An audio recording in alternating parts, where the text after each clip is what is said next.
What could possibly go wrong? Bienvenue à Watch Mojo! Aujourd'hui, nous vous présentons notre top 20 des séries télévisées qui ont été annulées après leur premier épisode. Battledozer! Kiss my fish! Take your crickets and go summon urban crises. How I love 'em. If you were the bloke in my town, you wouldn't be known as the woodman. You'd be the bloke with all the tattoos. Pour cette liste, nous nous intéressons aux séries qui n'ont jamais eu de seconde chance. Nous inclurons les séries qui ont essayé de continuer ailleurs et celles qui ont été mises de côté après le premier épisode et qui ne sont pas revenues sous le même nom. Pensez-vous qu'une ou plusieurs de ces émissions ont été supprimées prématurément? Dites-le nous dans les commentaires.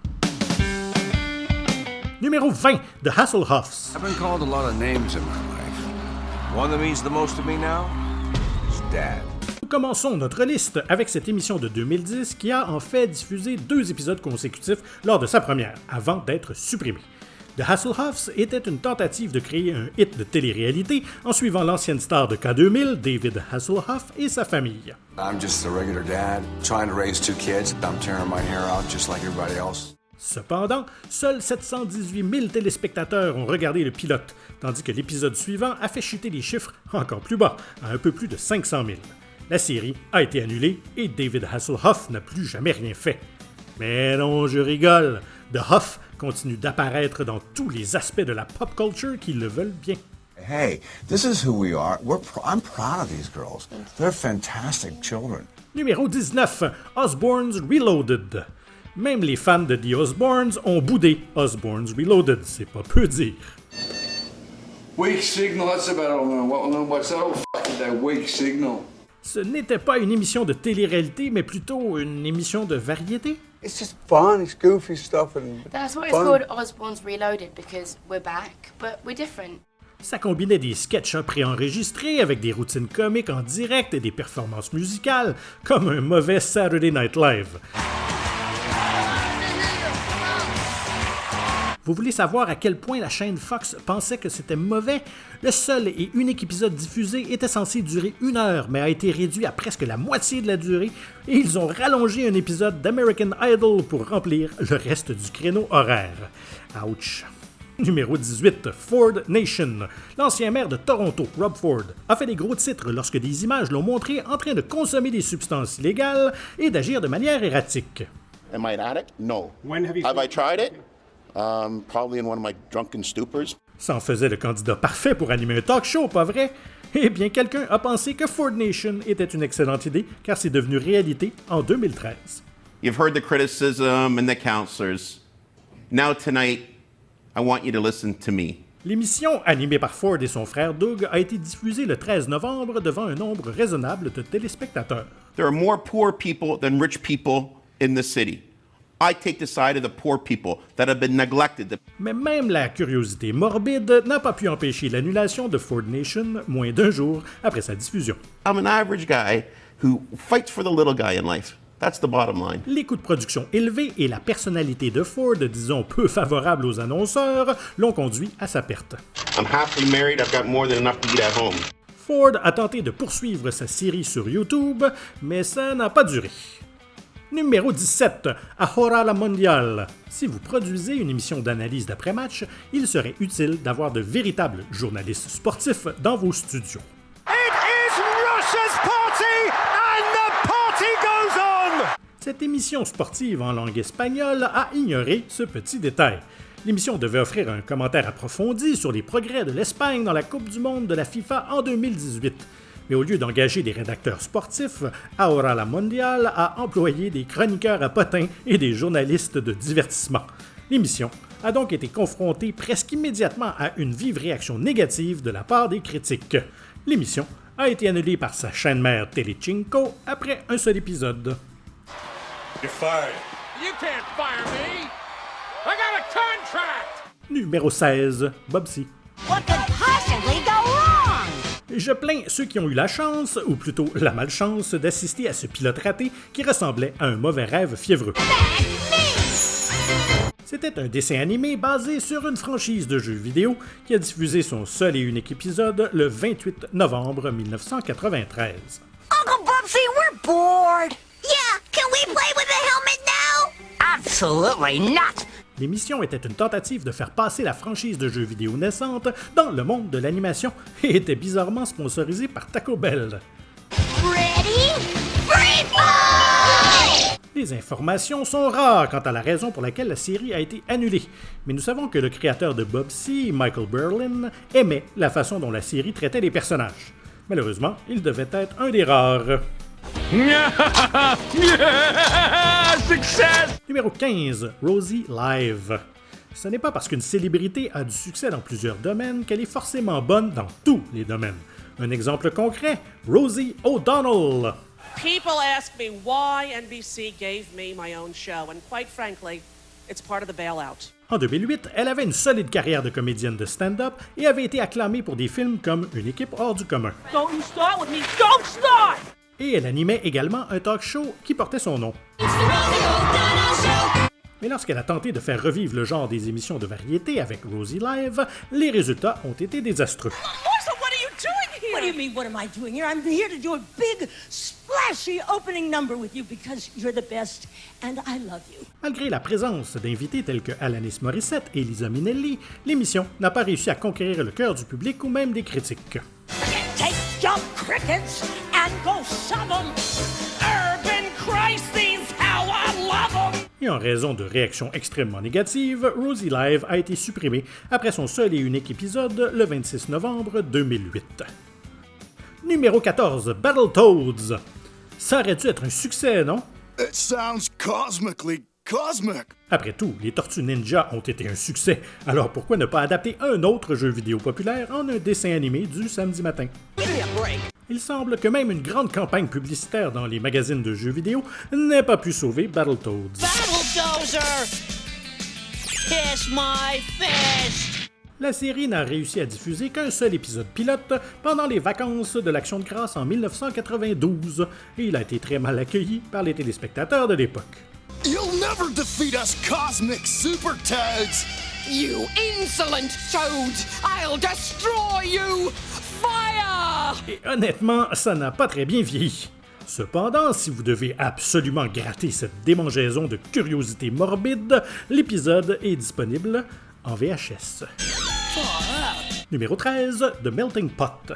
Parfois, il est assez facile de comprendre pourquoi une série télévisée particulière est annulée. There is serious tension behind the scenes and an internal review is underway. Cette émission avait un problème de casting évident.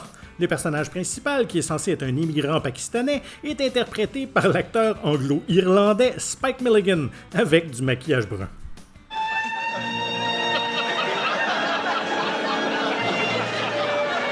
Bien que 6 épisodes de The Melting Pot aient été tournés, la BBC l'a annulé après la diffusion de son pilote le 11 juin 1975, en raison d'un mauvais accueil.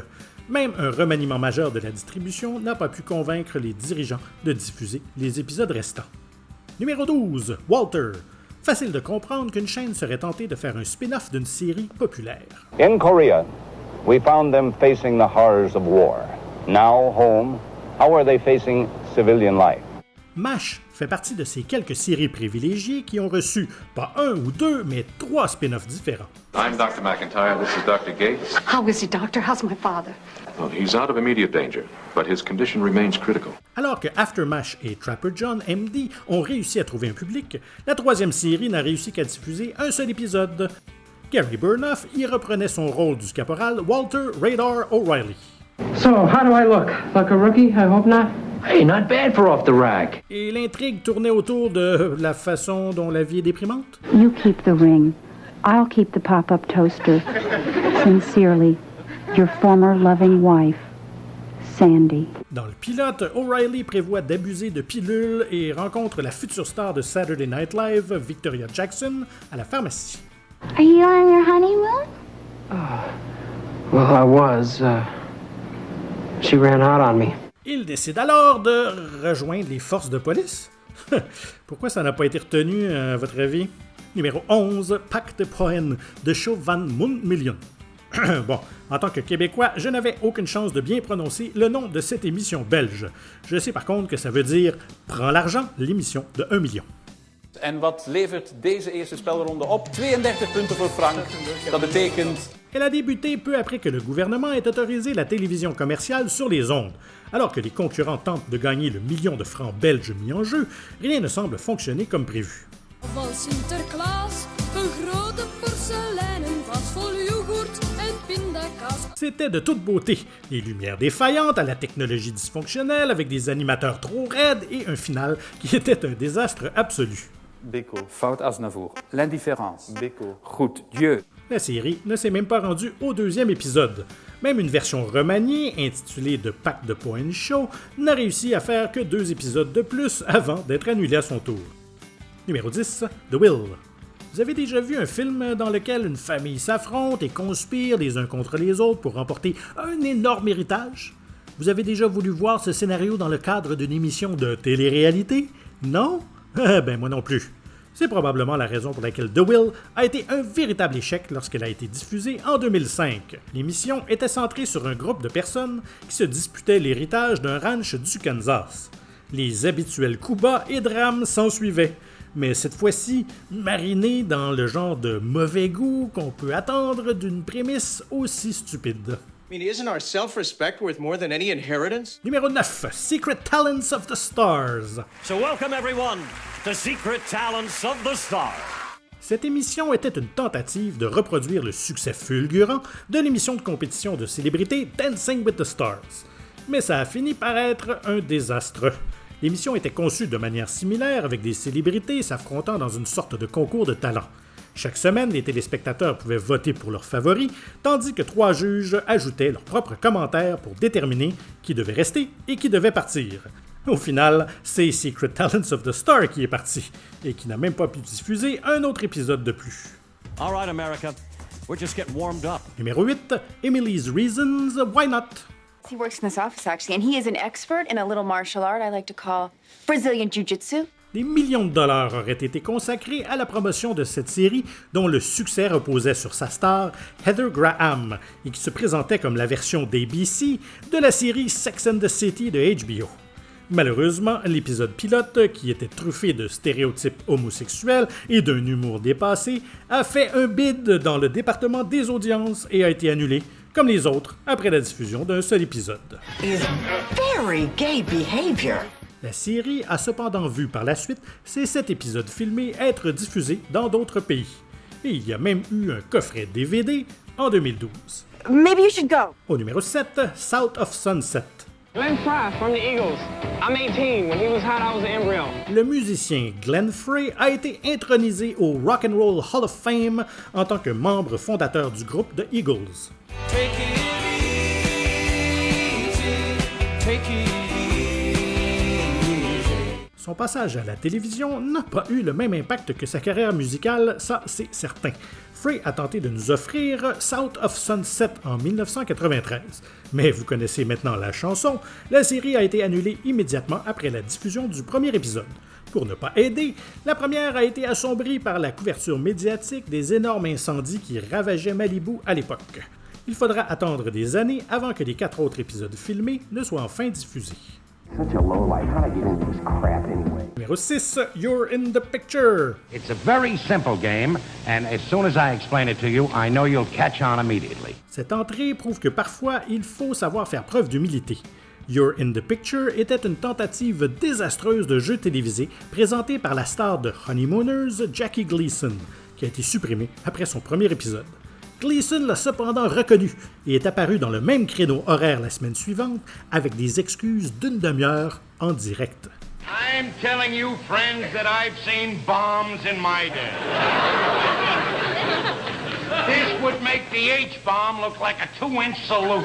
Ironiquement, les excuses ont obtenu un tel succès que Gleason a été autorisé à remplacer You're in the Picture par The Jackie Gleason Show, un programme d'entrevue qui remplissait ses obligations contractuelles pour la chaîne. The only way to go, I'll tell you that. Numéro 5, Public Morals.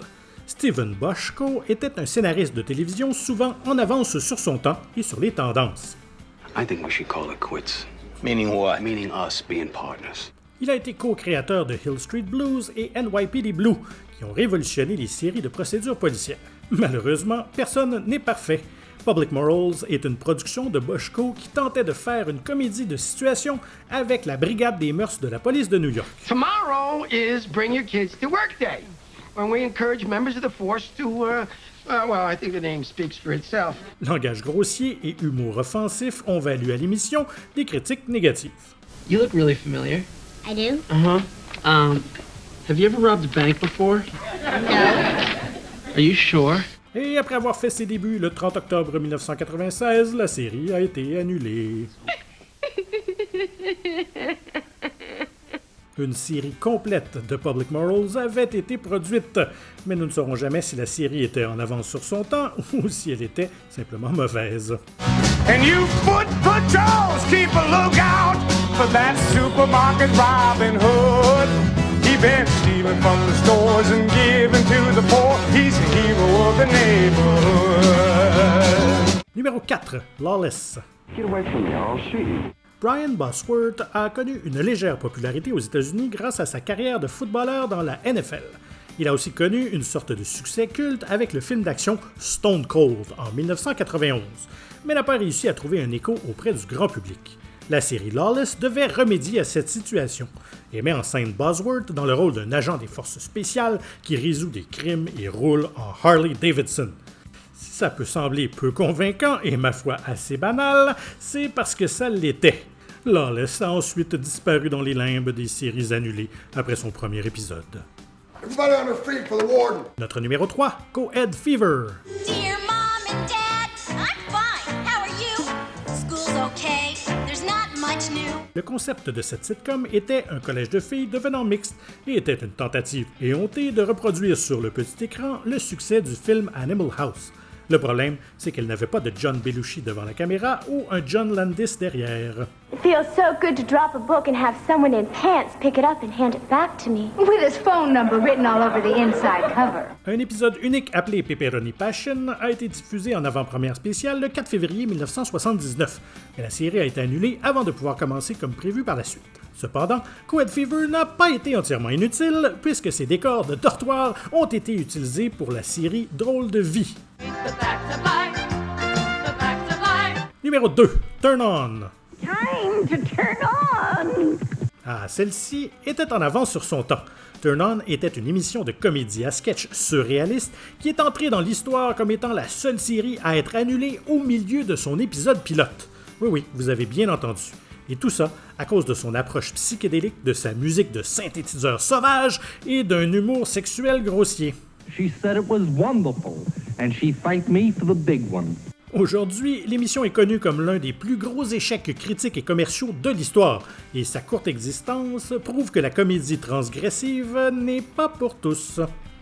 It got canceled in New York, and when it got to Ohio, they shut it off after 15 minutes. Comme 20, c'est jamais assez, voici quelques mentions honorables. Mesmerized. Regardez-moi dans les yeux, vous ne regarderez plus jamais la série. And sleep. Dot Comedy, une émission centrée sur l'humour sur Internet, trop en avance sur son temps. This is what we like to call the excitable cat. He's all right at the moment. Oh, he's And then quite it goes happy. Et c'est maintenant le moment pour moi de vous demander pour la xème fois de vous abonner à WatchMojo français si ce n'est pas déjà fait. Et cliquez sur la cloche pour activer les notifications et être tenu informé de la sortie de nos dernières vidéos. Un petit clic sur le pouce par en haut serait aussi grandement apprécié. Et notre numéro 1, Heil Honey, I'm Home! Heil, honey, me! J'adore ce numéro 1. Définitivement dans la catégorie « Mais à quoi il pensait ?» L'intention derrière cette série britannique était de se moquer de ce que les créateurs considéraient comme des clichés stupides et ordinaires des sitcoms américaines typiques. Le problème, c'est que ça mettait en scène Adolf Hitler et Eva Braun, qui avaient comme voisins une famille juive. You wanted to get out that Adolf Hitler insults his neighbors? Relax! Les plaintes ne se sont pas fait attendre, beaucoup accusant l'émission de banaliser Hitler et l'Holocauste. Cela sans tenir compte de l'existence de d'autres parodies de la Seconde Guerre mondiale comme Papa Schultz. L'émission a été immédiatement annulée, bien qu'il ait été rapporté que d'autres épisodes filmés existent encore quelque part. Look at my outfit. I'm just one of the boys. I'm a real fun guy. Êtes-vous d'accord avec nos choix? Faites-nous le savoir dans les commentaires et n'hésitez pas à regarder ces autres clips récents de Watch Mojo français. Merci et à bientôt.